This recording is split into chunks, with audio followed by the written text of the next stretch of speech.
अस्सलाम वालेकुम viewers, welcome to grooming tricks. उम्मीद करती हूँ कि आप सब खैरियत से होंगे। व्यूवर, आज से हम डेप्रिसिएशन के चैप्टर्स को स्टडी करना स्टार्ट कर रहे हैं और हम बेसिक लेवल से स्टार्ट करेंगे, यानी इंटर लेवल पे जो डेप्रिसिएशन के अकाउंट्स बनाए जाते हैं वो सीखेंगे और फिर ग्रेजुएशन लेवल पे जो डेप्रिसिएशन के शेड्यूल्स बनाना सिखाए जाते हैं हम फिर उनको स्टडी करेंगे। लेकिन इन दोनों को स्टडी करने से पहले ज़रूरी है कि हमें पता हो डेप्रिसिएशन होती क्या है और कितने मेथड से की जाती है। तो आज की वीडियो बिगनर्स के लिए है जो अकाउंटिंग की फील्ड में न्यू हैं और उनको बिल्कुल भी आइडिया नहीं है डेप्रिसिएशन क्या होती है। तो हम स्टडी करते हैं कि डेप्रिसिएशन क्या चीज़ होती है और किस तरह से की जाती है। सबसे पहले हम डेप्रिसिएशन की डेफिनेशन को देख लेते हैं। The continue and gradual reduce in the value of an asset is called depreciation. किसी भी एसेट की वैल्यू में मुसलसल तौर पर कमी होते रहना डेप्रिसिएशन कहलाती है। यानी आप कोई एक फर्नीचर परचेज़ करते हो 10,000 रुपये का और 1-2 साल उसको यूज़ करने के बाद आप उसको सेल करते हो, तो वो कभी भी यूज़ होने के बाद 10,000 रुपये का सेल नहीं होगा। इसीलिए जब भी किसी एसेट की वैल्यू में कंटिन्यू रिड्यूस आता रहता है तो वो रिड्यूस अकाउंटिंग के लैंग्वेज में डेप्रिसिएशन कहलाता है। अब यहाँ पे एक वर्ड यूज़ किया गया है asset, value of an asset. तो एसेट क्या होता है, हम एसेट को देखते हैं। An asset is a useful और वैल्यूएबल थिंग और पर्सन ऑफ द कंपनी। किसी भी कंपनी, बिजनेस या ऑर्गेनाइजेशन में कोई भी वैल्यूएबल थिंग या कोई भी वैल्यूएबल पर्सन जो होता है वो उस ऑर्गेनाइजेशन का, उस बिजनेस का एसेट होता है। अब यहाँ पे थिंग भी लिखा हुआ है और पर्सन भी। तो थिंग्स में देखिए फर्नीचर हो जाता है, मशीनरी वगैरह, ये सब चीज़ें थिंग्स में आ जाती हैं। लेकिन पर्सन्स किस तरह से एसेट हो सकते हैं, यहाँ नीचे एग्जांपल्स में मैंने कैश को मेंशन किया है। यानी कैश, पैसे जो होते हैं वो किसी भी बिजनेस का एसेट होते हैं। अब आपने किसी से पैसे लेने हो तो वो पर्सन भी फिर आपका एसेट हुआ या ना हुआ। वो लोग जिनसे हमने पैसे लेने होते हैं बिजनेस में, वो बिजनेस के डेटर्स होते हैं और ये वैल्यूएबल पर्सन्स होते हैं। इसीलिए कहते हैं कि किसी भी बिजनेस की वैल्यूएबल थिंग या पर्सन में जब रिडक्शन आता है, उसकी वैल्यू में जब रिडक्शन होती है, उसको हम डेप्रिसिएशन बोलते हैं।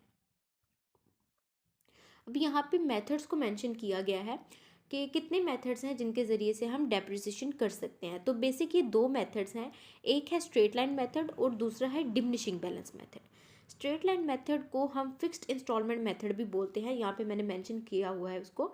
Straight line method is also known as fixed instalment method and diminishing balance method is also known as reducing balance method. ये दोनों मेथड्स हैं जिनसे हम डेप्रिसिएशन कर सकते हैं। अब इन दोनों मेथड्स का डिफरेंस क्या है, यानी इन दोनों मेथड्स को यूज़ करके हम किस तरह डेप्रिसिएशन करते हैं और उनके अकाउंट्स में ये किस तरह से हेल्पफुल होते हैं। सबसे पहले हम स्ट्रेट लाइन मेथड को देख लेते हैं। It is a method of depreciation that assumes that an asset loses value at constant rate। Straight line method depreciation का एक ऐसा मेथड है जिसमें हम through out the working life of an asset depreciation को सेम रेट पर charge करते हैं, यानी वो रेट कांस्टेंट रहता है उसका।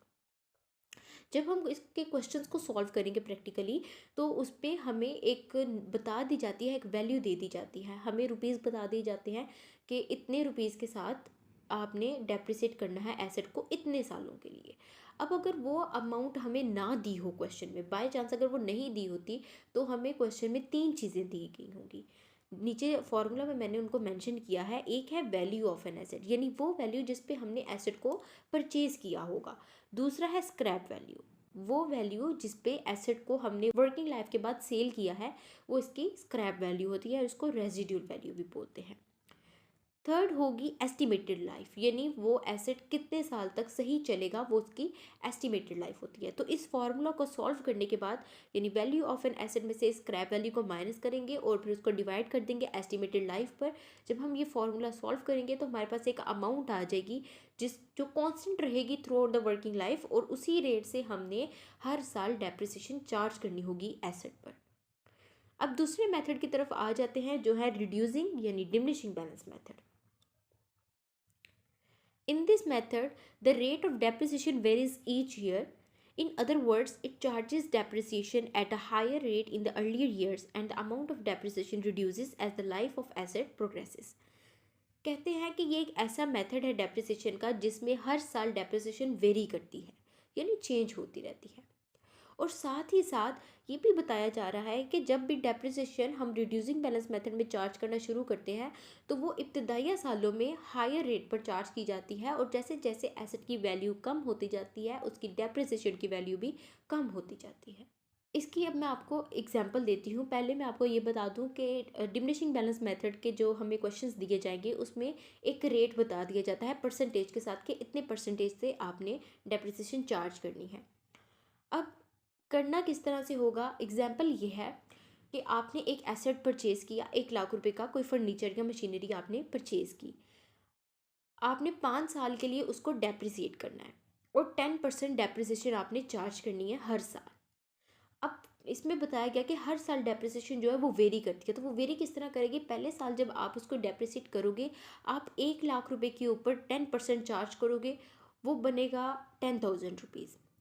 अब आपने 1 लाख रुपए में से 10,000 रुपये को माइनस कर दिया और उसका जो बैलेंस बच जाएगा बाकी वो आ जाएगा 90,000 रुपीज़। जब आप उस बुक वैल्यू, अब वो जो बैलेंस है ना वो अब बुक वैल्यू बन जाएगा, उस बुक वैल्यू के ऊपर आप दोबारा से 10% चार्ज करोगे, दोबारा चार्ज करोगे 90,000 के ऊपर 10%, तो वो 9,000 बन जाएगा। अब 90,000 में से 9,000 को माइनस करोगे फिर वो 81,000 बच जाएगा। से देखें कि वो जब उसके अर्लियर ईयर्स थे तो डेप्रिसिएशन हायर रेट पर चार्ज हुई। पहले वो 10,000 रुपये चार्ज हुई है, फिर उसकी वैल्यू कम होगी, फिर वो 9,000 रुपये चार्ज होगी, फिर और वैल्यू कम हो जाएगी, फिर उसके ऊपर 10% चार्ज करेंगे तो वो 8,000 रुपये चार्ज होगी। इस तरह से अर्लियर ईयर्स में डेप्रिसिएशन ज़्यादा चार्ज होती है और जब उसकी वैल्यू ख़त्म हो रही होती है तो उसकी डेप्रिसिएशन की वैल्यू भी ख़त्म हो जाती है। इन दोनों का मैं आपको एक बेसिक डिफरेंस बता देती हूँ। स्ट्रेट लाइन मेथड में आपको एक अमाउंट दे दी जाएगी कि 5,000 रुपीज़ से डेप्रिसिएट करेंगे 10,000 रुपीज़ से, और वो हर साल जो है वो सेम रहेगी जो भी अमाउंट बता दी जाएगी। जबकि रिड्यूसिंग बैलेंस मेथड जो है इसमें आपको एक परसेंटेज दी जाएगी और हमने हर साल जो बुक वैल्यू आएगी उसके ऊपर वो परसेंटेज चार्ज करनी होगी।